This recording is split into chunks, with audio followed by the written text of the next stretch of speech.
tone deaf, privileged, not caring about shit. You have no idea what was going on behind the scenes. Like, we're culprits of posting a highlight reel, and we're sorry. that's the issue. All you guys see is only the good.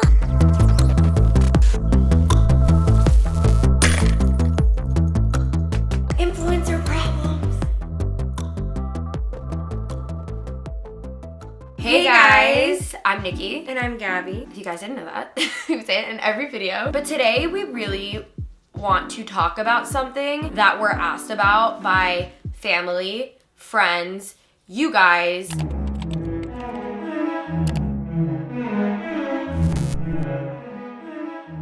We've stayed away from talking about this, especially in the past year, because we felt so freaking grateful to even be where we are. I feel like a lot of you guys see influencers and you see like the highlight reel, which is low-key their job. Which is like what we're kind of trained to do, Yeah. which is kind of twisted. And no one gets like the inside scoop or deets on the other side of being an influencer. Influencers even more don't want to speak up about this kind of stuff just because we're already seen as like tone deaf, privileged, not caring about shit. And it's really made us even more not want to talk about the dark side to this job, because at the end of the day, there really is no complaining. We are really lucky. And not to mention, I still surround myself with my friends from college, and a lot of them are teachers, and a lot of them tell me that the number one career path that everybody in their school says is they want to be an influencer. I feel like I would look this up if I was like about to go to college and I wanted to be an influencer. I'd want to know what I'm getting involved in and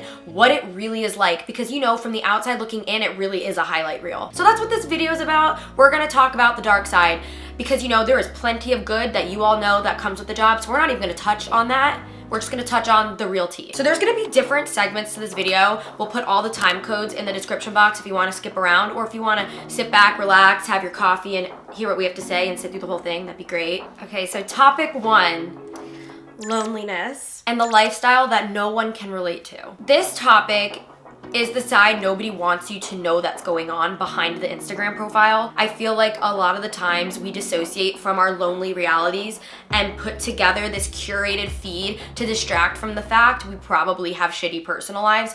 That's really hard to admit out loud. And I think this also goes back to the entire statement that money doesn't equal happiness. So Nikki and I live in our hometown, Bethlehem, Pennsylvania, and we still hang around like our hometown friends, our college friends. They work 9 to 5s, and our hours are really random and all over the place. We go from being so busy to not busy at all, to have nothing going on. Everyone always comments, oh, you guys have been hanging out with each other a lot recently. It's because Nikki and I like do the same job, so it's easier for us to like hang out with each other. So you're put in this position when you gain a following and you're an influencer. It's like, do you A, choose to move to LA with everyone else and be around that 24/7, which can be extremely intoxicating and suffocating? You can't just shut off your phone. And it's a little toxic. Or do you want to stay living in like a normal area where you don't relate to anyone, but when you do hang out with people, it's genuine? It's like you're in a pickle and you feel like you can't complain about either, because you're damned if you do and you're damned if you don't. So at the end of the day, if you're an influencer, it's isolating because you're in your own little bubble and with your own emotions, and you probably shouldn't complain about it. So it's like completely unrelatable. It's just a really weird thing. And Thank God we have each other. I know. I always say this, but I wouldn't be able to do this if I didn't have Nikki. I think I would have tapped out 2 years into it if I didn't have Gabby. If I didn't have Nikki, I'm telling you, I would have said peace out. The next topic is fake influencer friends. When you're an influencer, there's this thing called networking, and some people literally make it their job, and it's all about social climbing for certain people. There's certain influencer friends that like if they don't see something they can benefit off of, they won't make a trip to visit you, or they won't go to your house. They'll blow you off if you have plans, if they find another better opportunity. Or they'll open your DM and leave you on scene. This is yet again why we live in Pennsylvania. Maybe we should just title it Why we live in Pennsylvania. I made a whole video about it on my channel. Next topic. Being used.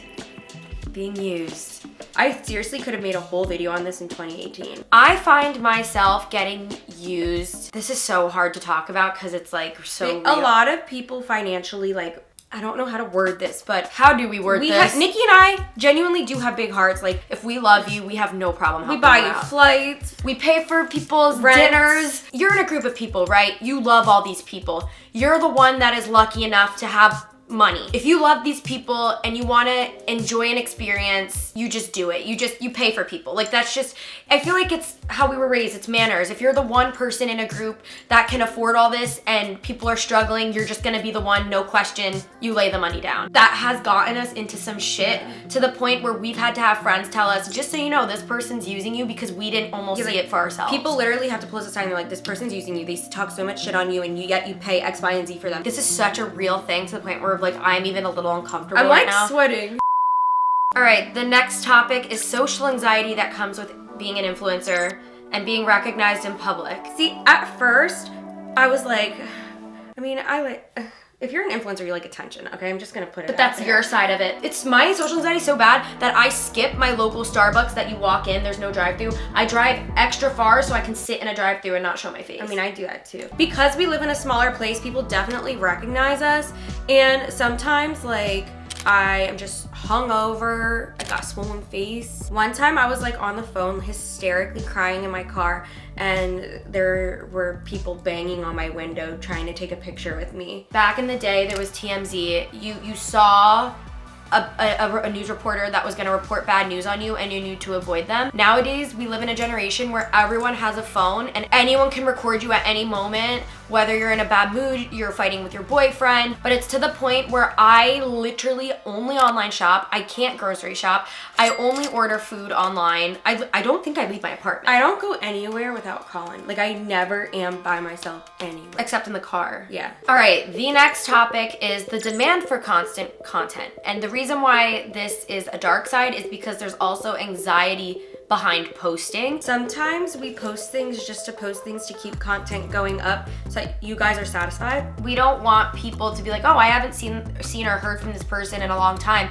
I'm gonna unfollow them because, you know, you care about this thing you've built. But at the same time, it also feels good to get a lot of feedback on a lot of different things, whether it's wrong or right, whatever you post, because you know, growing up, you were raised by only 2 people, and then when you have a whole platform, you're being raised by like a bunch of people. Like, people are giving you insight, they're giving you information, they're educating you. Well, that is the good side, yeah. too. I love this whole hold accountable thing going on right now because, like we said, a lot of influencers have champagne problems and need to be brought back down to earth, and I think holding your favorite influencers accountable is important. Posting so much or having to post your face so much, I don't know if any influencer can relate to this, but it makes you so sick of your fucking face. Oh, I'm sick of myself. Sorry. I'm like so sick of my face, and I think that's why I got caught up in a lot of plastic surgeries, and a lot of influencers change their looks a lot. Have you ever listened to a song the first time and you loved it, and then you overplayed it and now you can't stand it?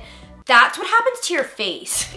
That quote I saw on Twitter, it was like, girls really be getting ready to have photo shoots and then come home and cry. Yeah, you do that all the time.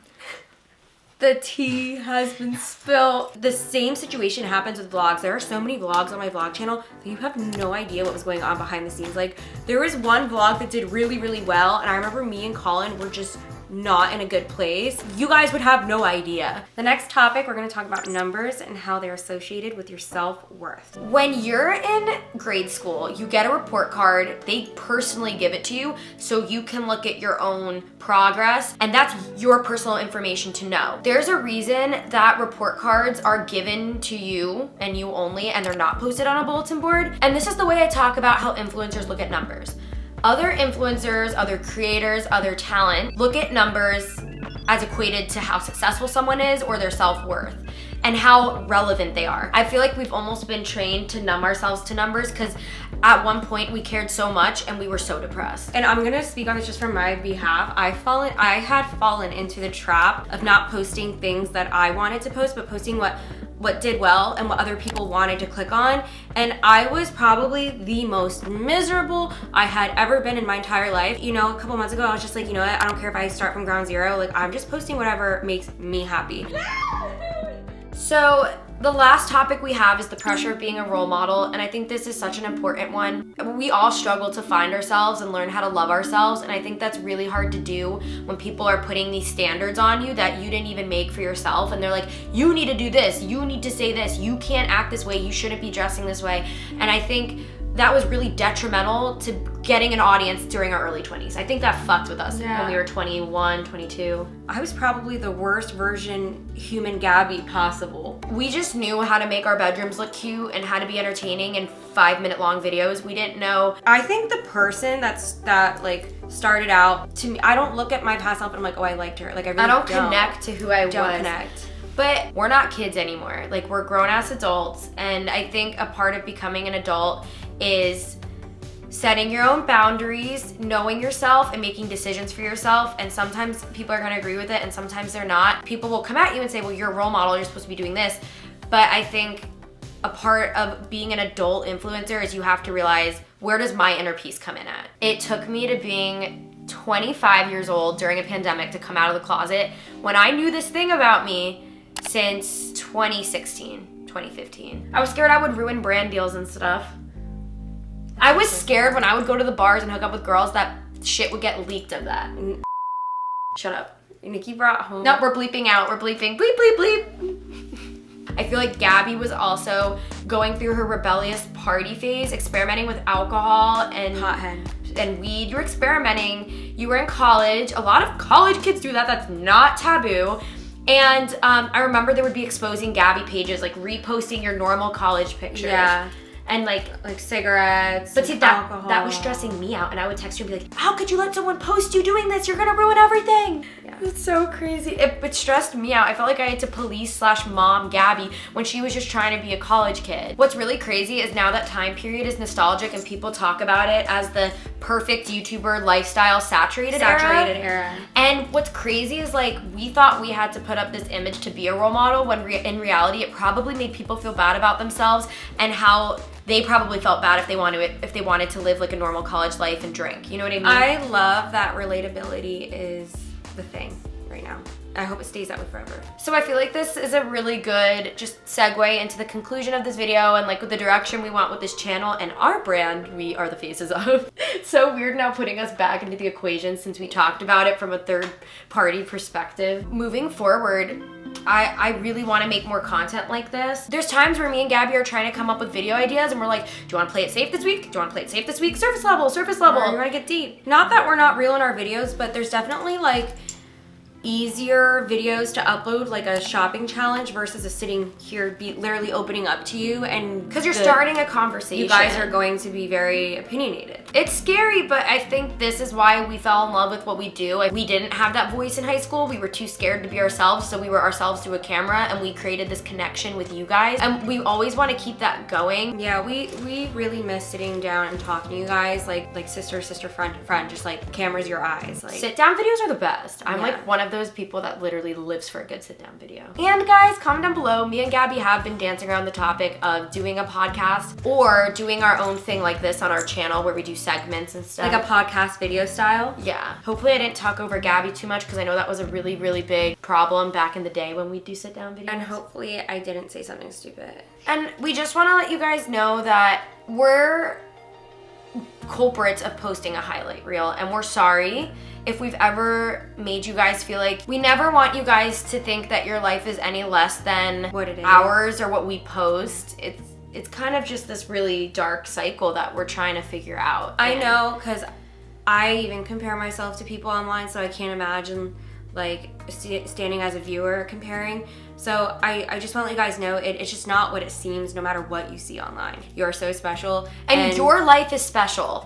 What is online, don't let that take away from what you already have. You need to just know when to put the phone down and enjoy the little things in your life. My advice is, if you're feeling the same type of way about like seeing posts and finding a game of comparison, I say go on a digital diet. That's what my therapist told me to do a few months back. And it's basically whenever you're not posting something, or if you're not like looking something up, just don't go and surf through like a feed. Like, just don't do it. And you'll find yourself actually get happier. That's it for this week's video. I hope you guys liked it. I hope you guys are leaving this video feeling lighter and better about yourselves.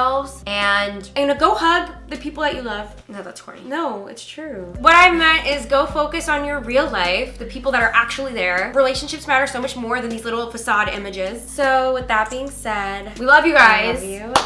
Comment down below, add to this discussion, comment down below what else you want us to talk about, and if you like this kind of video, and we'll do more of it. And we'll see you in our next video. Subscribe. Love you guys. Bye. I mean, like, I think you need a hug. Wait, no. I You think guys a lot of like people when I deal with hug that. Nikki. I'm like, they're so happy. Why am I not? Shut up. Stop. I'm not cold-blooded. I'm just not physical touch person.